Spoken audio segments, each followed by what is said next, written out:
हरियाणा की हर अपडेट के लिए बेल आइकन दबाएं और सब्सक्राइब करें STV हरियाणा न्यूज।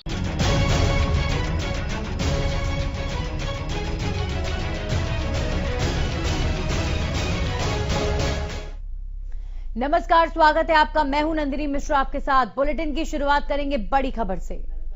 बड़ी खबर बड़ौदा उपचुनाव को लेकर बता दें, प्रचार अभियान तेज हो चुका है।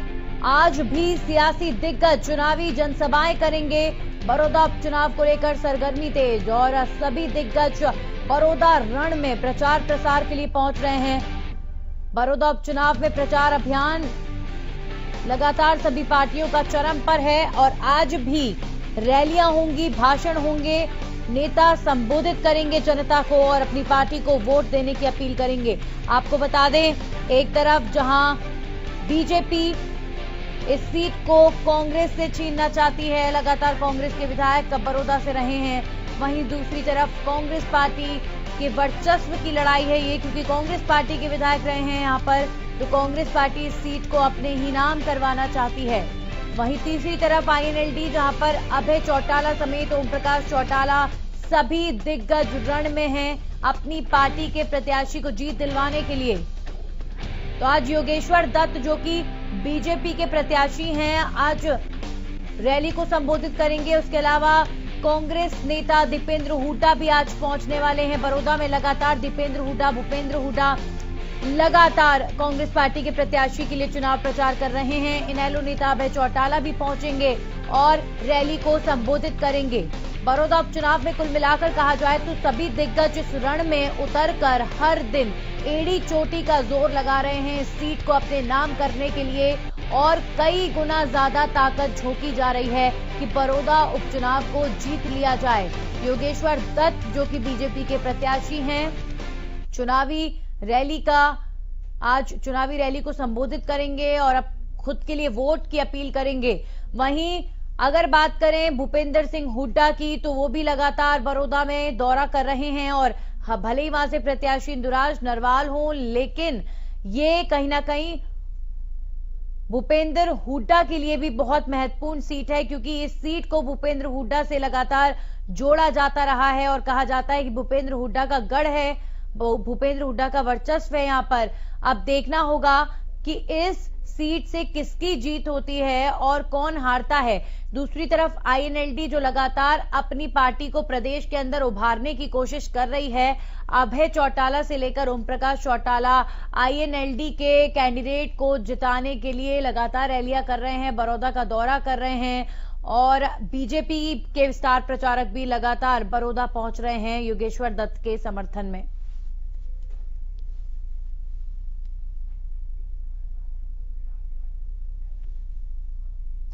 और इस खबर पर हमारे साथ राजनीतिक विश्लेषक सोमवीर आर्य साहब जुड़े हैं। बहुत बहुत स्वागत है आपका सोमवीर जी। जिस तरीके से पार्टियां एड़ी चोटी का जोर लगा रही हैं, पूरे दमखम के साथ बड़े बड़े चेहरे बड़ौदा उपचुनाव के लिए मैदान में इस वक्त नजर आ रहे हैं, इस लड़ाई को देखकर आप क्या कहेंगे कि हर पार्टी 100% कोशिश कर रही है इस चुनाव को जीतने के लिए, कई गुना ज्यादा मेहनत की जा रही है? देखिए नंदिनी, सबसे रोचक तो तथ्य इस बार ये रहा है कि जो बड़ौदा हल्के की जो जनता थी, उसकी एक बात बहुत बड़ी मान ली गई। सभी पार्टियों को समझ आ गया कि अगर किसी बाहरी कैंडिडेट को आप टिकट देते हैं तो वो कैंडिडेट यहाँ अपोज होगा, उसका खिलाफत की जाएगी और वो जीत नहीं पाएगा, क्योंकि पहले जो विधायक थे वो ये इस गांव में लोकल नहीं ट्रीट होते थे, क्योंकि इस हल्के में उनका गांव नहीं पड़ता था। इसी तरह से दूसरी पार्टियों ने भी यही क्राइटेरिया बनाया, क्योंकि सत्ती बिरादरी ने मदीना में एक अशोक मलिक अहम किसान नेता और दूसरे जो जितने भी सभी खापों के या सभी सत्ती बिरादरी के लोगों ने एक मीटिंग की 15 सितंबर को, और उसमें ये बात स्पष्ट की गई कि अगर कोई बाहरी कैंडिडेट होगा तो हम मिलकर अपोज करेंगे। तो सबसे पहली तो एक जीत बड़ौदा हल्का की जो जनता है उसको मैं मुबारकबाद देता हूँ कि कम से कम अपने लोग बाहर का नहीं आएगा, वहां का है, नंबर 1। नंबर 2, इस चीज से अभी जो चल रहा है इससे ये पता है कि पहले एक एक भावना होती थी राजनीतिक दलों की कि भाई किसानों को या जो देहात के हैं, जो ग्रामीण वर्ग है, इसको हम बहका सकते, समझा नहीं सकते। बहुत पुराना ट्रेंड था, वो बदल गया। हर वोटर एक एक वोट को, एक एक कैंडिडेट को, एक एक सरकार के काम को देख कर वोट करने की वो लगा हुआ है। और हर आदमी चाहता है कि कैंडिडेट आप मेरे से मिले, डायरेक्ट कॉन्टेक्ट हो पार्टी का हो, पार्टी क्या नीति है, क्या आगे करेगा, क्या अभी किया, क्या मुद्दे इनके, तो ये सारी चीजें करके किसान वो कर रहा है। अब पार्टी वाइज अगर हम देखें तो जैसे आपने रिपोर्ट में बताया, हुड्डा साहब की जो साख है वो दाव पर लगी हुई, क्योंकि इनका सीटिंग एमएलए था और इनके बारे में कहा जाता है कि जो पुराना अनडिवाइडेड रोहतक डिस्ट्रिक्ट है उसमें हुड्डा साहब का बहुत होल्ड है। अगर ये सीट जीत जाते हैं तो होल्ड बरकरार रहेगा और ये बात मान ली जाएगी कि हुड्डा वहाँ के कांग्रेस के इंडिस्प्यूटेड लीडर और कांग्रेस में भी हाईकमान में उनका बीजेपी के प्रवक्ता हुकुम सिंह भाटी जी जुड़ चुके हैं, सीधा उनका रुख करेंगे। भाटी जी, बहुत बहुत स्वागत आपका। लेकिन जिस तरीके से आपकी पार्टी समेत तमाम पार्टियों के बड़े बड़े चेहरे बड़ौदा में जा रहे हैं और प्रचार प्रसार किया जा रहा है, उससे ये साबित होता है कि ये जो उपचुनाव है ये कितना ज्यादा महत्वपूर्ण है और ये सभी पार्टियों के लिए अब इज्जत का सवाल बन चुका है, बीजेपी के लिए भी। भाटी साहब, देखिए, निश्चित तौर पर कोई भी चुनाव जो है बहुत चैलेंजिंग तो होता ही है। चुनाव तो चुनाव ही है, इसलिए सभी पार्टियां चुनाव के प्रति सीरियस हैं और भारतीय जनता पार्टी ने इस चुनाव को एक चैलेंजिंग चुनाव के रूप में लिया है, क्योंकि जो काम हरियाणा प्रदेश में पिछले 5 सालों में और इस 1 साल में जेजेपी के गठबंधन के साथ काम किए, उनको लेकर के भारतीय जनता पार्टी चुनाव मैदान में उतरी हुई है। और जहां तक आप चुनाव की बात कहते हैं, गीता के एक श्लोक में कहा गया है, अर्जुन ने भी कृष्ण भगवान से कहा था, oh father don't to put me a test, कि मेरा कोई परीक्षा भगवान आप ना लीजिए। इसलिए ये परीक्षा की एक घड़ी भी होती है, इसलिए सीरियस होना तो बहुत जरूरी है। और भारतीय जनता पार्टी पूरे भाटी साहब, मेरा कुल मिलाकर ये जानने की कोशिश है कि बीजेपी के नेता होने के नाते आप भी इस बात को समझते हैं कि कंपटीशन जो है वो बहुत तगड़ा है, ये कोई आम कंपटीशन नहीं है या एक तरफा लहर किसी की नहीं है, एक दूसरे को सभी पार्टियां टक्कर दे रही हैं और यही वजह है कि सभी बड़े बड़े नेता 100% जोर लगा रहे हैं, इतनी ज्यादा मेहनत कर रहे हैं।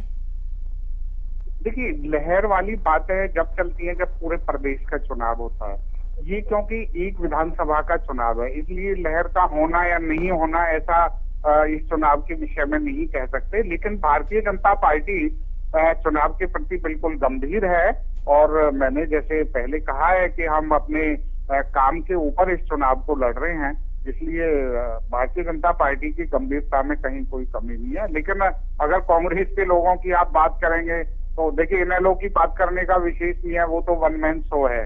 और अगर कांग्रेस की आप बात करेंगे तो इस कैंडिडेट को कुछ लोग कह रहे हैं ये हुड्डा साहब का कैंडिडेट है, कुछ लोग कह रहे हैं ये शैलजा और उनका विरोधी ग्रुप है।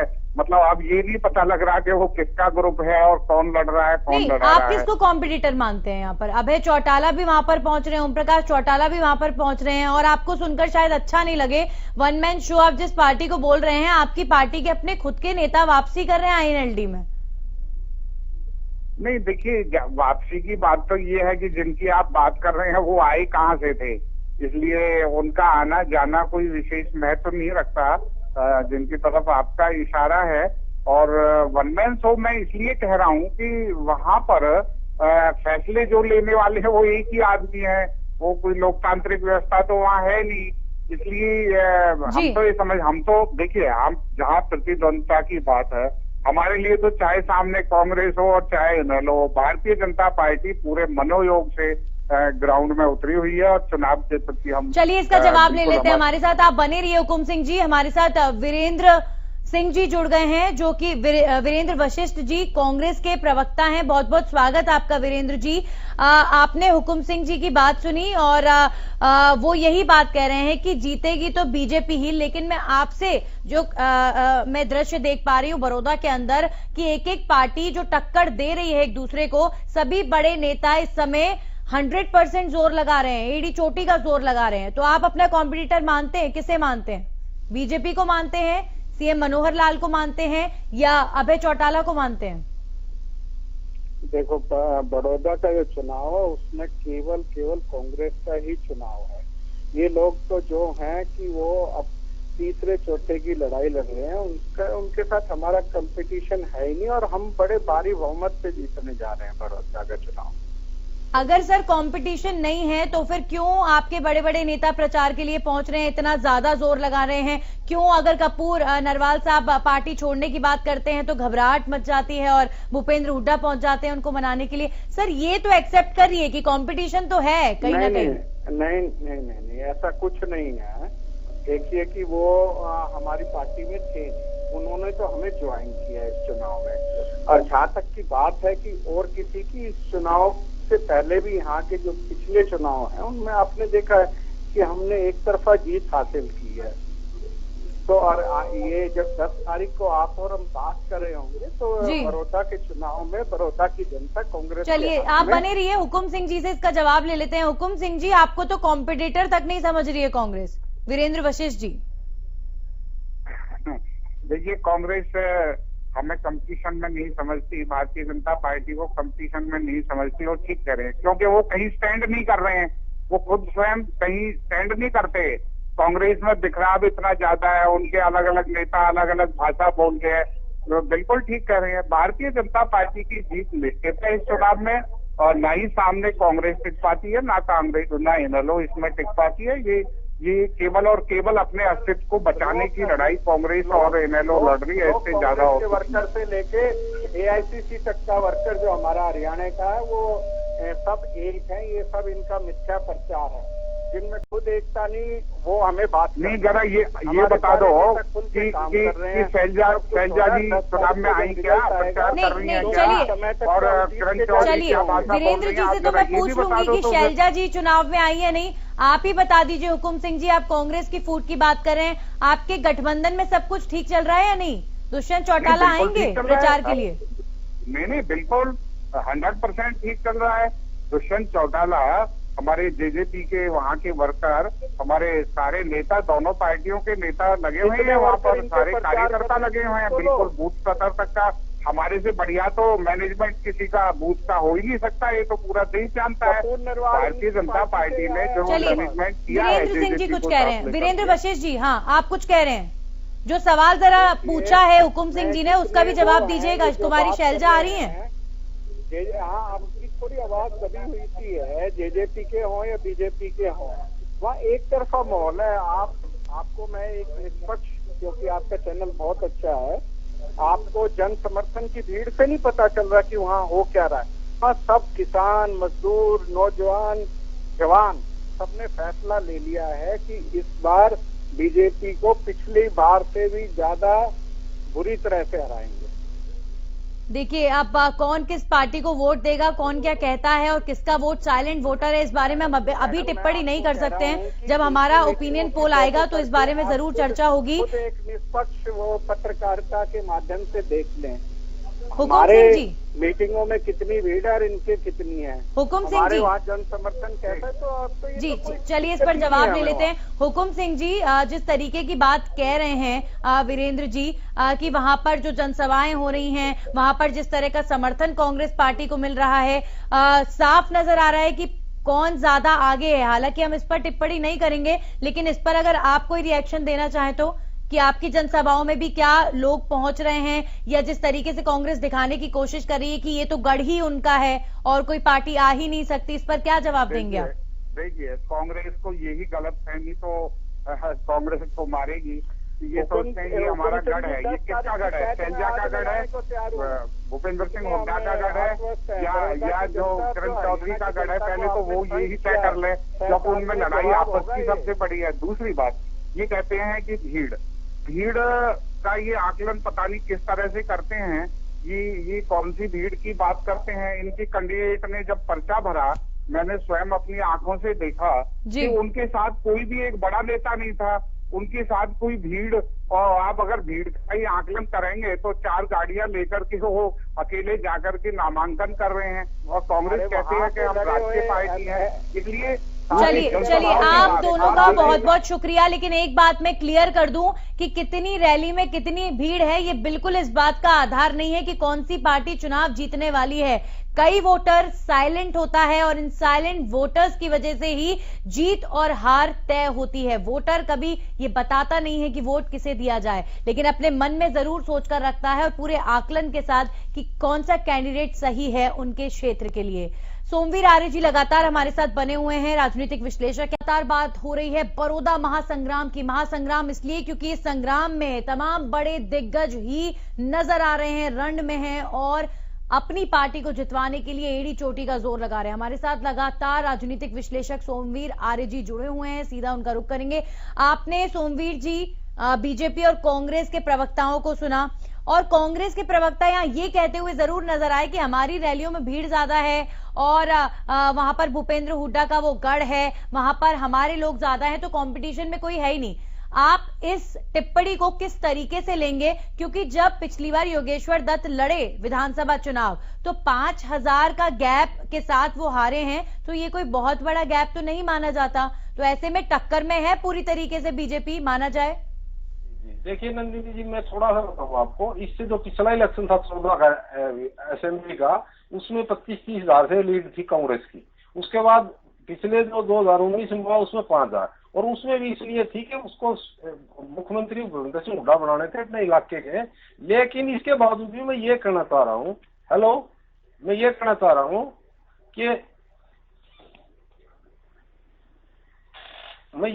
रहा हूँ कि कांग्रेस का हेलो सोमवीर जी, मेरी आवाज आपको मिल रही है? हाँ जी, हाँ अभी मिली है जी जी, तो मैं ये कहना बताइए। चाह रहा हूँ कि जो कांग्रेस का जो और कॉन्फिडेंट है ये ठीक है। वो इसलिए है, देखिए मैं बताऊँ आपको कि अभी जब टिकट का वितरण हुआ उस वक्त ये बिल्कुल धड़ेबाजी हो रही थी। कोई शैलजा का नाम था, कोई हुड्डा साहब के, लेकिन हुड्डा साहब ने और इनने मिलकर स्थिति को संभाल लिया और कपूर नरवाल को और एक दो विधायक जो निर्दलीय उम्मीदवार थे उनको उनके फेवर में बैठा के, उनके फेवर में लड़के उनके साथ आने से थोड़ी सी पोजीशन अच्छी हुई। अब आ जाइए आप बीजेपी पे। बीजेपी का क्या है कि देखिए, बीजेपी का ये बिल्कुल सच्चा तथ्य है कि पिछले जो 2014 के इलेक्शन था उसके बाद स्टेट लेवल पर ग्राफ घटा है। पिछली बार 47 सीटें थी, इस बार 40 सीटें यहाँ पाई थी, तो बीजेपी का ग्राफ घटा है। लेकिन बीजेपी का ग्राफ एक वजह और भी होती है, क्योंकि इनकी जो केंद्र की नीति है और जो केंद्र का नेतृत्व है वो बहुत ही अनुशासन और वो उससे उनको फायदा मिलता है। तो वो फायदा अब ये जो किसान का जो नेतृत्व का जो केंद्रीय नेतृत्व है उसका जो फायदा मिलता था वो इस बार कितना मिल पाएगा, सवाल पैदा ये होता है। इसी पे है जो किसानों के ये बताइए कि जो कांग्रेस के अंदर कॉन्फिडेंस के साथ साथ थोड़ा सा ओवर कॉन्फिडेंस भी मुझे लगता है कि नजर आ रहा है कि भूपेंद्र हुड्डा का तो गढ़ है, वहां से तो कांग्रेस का ही प्रत्याशी जीतता हुआ आया है, तो कोई टक्कर में ही नहीं है। तो ये बात कहना कि कोई टक्कर में ही नहीं है, ये कहाँ तक जाएगा? नहीं इंद्रानंद जी, भूल जाओ इस बात को। ये सारी बात कहने की ये चुनावी स्टंट है। सच्चाई ये है कि टक्कर है। सवाल पैदा ये होता हार जीत का कि जो निर्णय लो वो कितनी टक्कर दे रहा है, वो कितने वोट ले जाते हैं। देखिए इलेक्शन में होता सरकार जिस पार्टी की है उस वर्षीय आदर्श, अब आदर्श कितने बिखरे हुए हैं वो फायदा उसको सरकार को मिलना है। अब सवाल पैदा होता है कि ओम प्रकाश चौटाला साहब के नेतृत्व वाली जो अभय सिंह की पार्टी है इनेलो, वो कितना वोट ले जाती है, वो कंपटीशन में आती है, कितने परसेंट लाती है। पिछली बार 2.5%, तो कितना परसेंट अपना वोट बढ़ा पाती है, ये सवाल है। अगर वो ज्यादा वोट ले जाती है, पिछले से कहीं ज्यादा ले जाती है, तो कांग्रेस के लिए खतरा हो जाएगा। कहने को और कॉन्फिडेंस करे, अच्छी बात है, इनको शुभकामनाएं हैं। लेकिन बीजेपी के कैंडिडेट को आप हल्का नहीं समझते। हाँ, वहां सिर्फ जो प्रॉब्लम है मेरे अपने हिसाब से वो किसान का जो बिल है, इनको समझा पाने की है दिक्कत सबसे बड़ी। किसान को ये कह रहे थे हम आपको मूल्य देंगे, स्वतंत्र आपको कर दिया है, सारे आपके जो फार्मिंग कर रहे हैं कॉन्ट्रैक्ट फार्मिंग में आपको फायदा। अगर ये बातें वहां फील्ड में जाके समझा पाए 10-12 दिन है तो इनका है। अदरवाइज यही कॉन्फिडेंस, ये जो मैं जो बता रहा हूँ किसान का कि खिलाफत जो हो रही है किसान बिलों की किसानों के द्वारा, चाहे वो ठीक है गलत, वो तो अलग बहस का विषय है। लेकिन ये जो चीज है ये कांग्रेस कितना बना पाती है, ये कॉन्फिडेंस और कॉन्फिडेंस ही है। अदरवाइज कांग्रेस में अपने पास बहुत ज्यादा कुछ नहीं है। देखिए बीजेपी को कमजोर नहीं समझ सकते आप, क्योंकि बीजेपी का जो है वो कैंडिडेट जो है वो कॉमन कैंडिडेट है ना, वो जाति पाति हर धर्म से ऊपर है, क्योंकि वो एक बहुत बड़ा अंतर्राष्ट्रीय पहलवान रहे हैं और उन्होंने देश का रोशन किया। तो ऐसे कैंडिडेट की खिलाफत जो होती है ना, विरोध जो भावना होती है वो नहीं पनप पाती, क्योंकि जो पॉलिटिक्स में होता है ऑलरेडी या जिसने काम किया होता है उसकी तो 50 कमियां होती है। मैं किसी विधायक से मिलने का, उसने मेरी ठीक बात नहीं की, मैं आके 10 को बोलूंगा। बट इसके लिए तो इसको तो अपॉर्चुनिटी मिला नहीं। ये पहलवान अंतर्राष्ट्रीय पहलवान है, इसने इसको मौका मिला नहीं सेवा करने का, अभी कोई विधायक तो बना नहीं, तो इसकी कम से कम नेगेटिव वोट तो नहीं है। जी तो सोमवीर जी, यहाँ पर जातिगत समीकरण भी बहुत बड़ी भूमिका निभाता है, तो इसको आप किस तरीके से एक्सप्लेन करेंगे कि यहाँ जो जाट नॉन जाट की पॉलिटिक्स की जाती है पार्टियों द्वारा, उसकी कितनी बड़ी भूमिका रहने वाली है उपचुनाव में?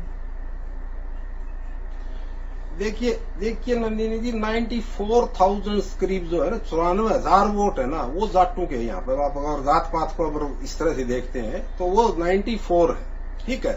उसमें 2 में जाना है, क्योंकि कांग्रेस का कैंडिडेट और वो दोनों कैंडिडेट दोनों जाति से बिलोंग करते समाज से आते हैं। यूं तो कुछ छोटे मोटे और भी निर्दलीय हैं जो उम्मीदवार हैं जो जाट से आते हैं, बट मेन इन्हीं में बटना है। तो सवाल पैदा होता है। फिर दूसरा जो है ना, बीजेपी के अंदर अगर जाट की अगर आप बात लेते हैं तो बीजेपी का जो अध्यक्ष जो है ना, ओम प्रकाश धनखड़ जी, ये किसानों के पिछले 5 साल में अच्छे नेता बनकर हो रहे हैं। कहने से क्या होता है, कोई आलोचना करते रहे, लेकिन इन्होंने राज्य में काम किया, सिंचाई भी इनके पास थी और खेती संबंधित काफी कुछ इन्होंने काम किया और उनको अध्यक्ष बनाया था। और वो एक फैक्टर ये भी था अध्यक्ष बनाने का, तो जाट वोटर उस तरफ भी रिझेगा कि भाई कम से कम हमारा जो है ना अध्यक्ष है, यूनिट का हेड है बीजेपी का हरियाणा स्टेट का। तो ऐसा कुछ नहीं है, लेकिन काफी कुछ वोट इस पर डिपेंड कर रहा है। तो आरजी जो जाटों का भी आप लगाओगे तो भी वही डिपेंड करता हूँ। बहुत शुक्रिया आपका सोमवीर आर्य जी हमारे साथ जुड़ने के लिए और बड़ौदा उपचुनाव को लेकर अपना विश्लेषण रखने के लिए। लेकिन ये वाकई बहुत ज्यादा महत्वपूर्ण हो जाता है, ये समझ पाना काफी मुश्किल हो जाता है कि आखिर इस चुनाव में कौन सी पार्टी ज्यादा दमदार नजर आ रही है, क्योंकि सभी पार्टियां, चाहे इनेलो हो, कांग्रेस हो, बीजेपी हो, सभी पार्टियों के दिग्गज नेता इस रण में उतरकर अपने अपने कैंडिडेट के लिए प्रचार प्रसार जिस तरीके से कर रहे हैं, 100% से भी ज्यादा कहा जाए जोर लगाया जा रहा है कि उपचुनाव में जीत हो जाए, क्योंकि सभी पार्टियों के लिए ये साख का सवाल बन चुकी है। और मुख्य तौर पर यहां अगर बात करें कांग्रेस पार्टी की, तो कांग्रेस पार्टी के नेता भूपेंद्र हुड्डा की साख यहां लगी हुई है, क्योंकि इस सीट को उनसे जोड़ते हुए देखा जा रहा है। और वहीं बीजेपी पूरी कोशिश कर रही है कि किस तरीके से इस पार्टी को कांग्रेस से छीना जाए।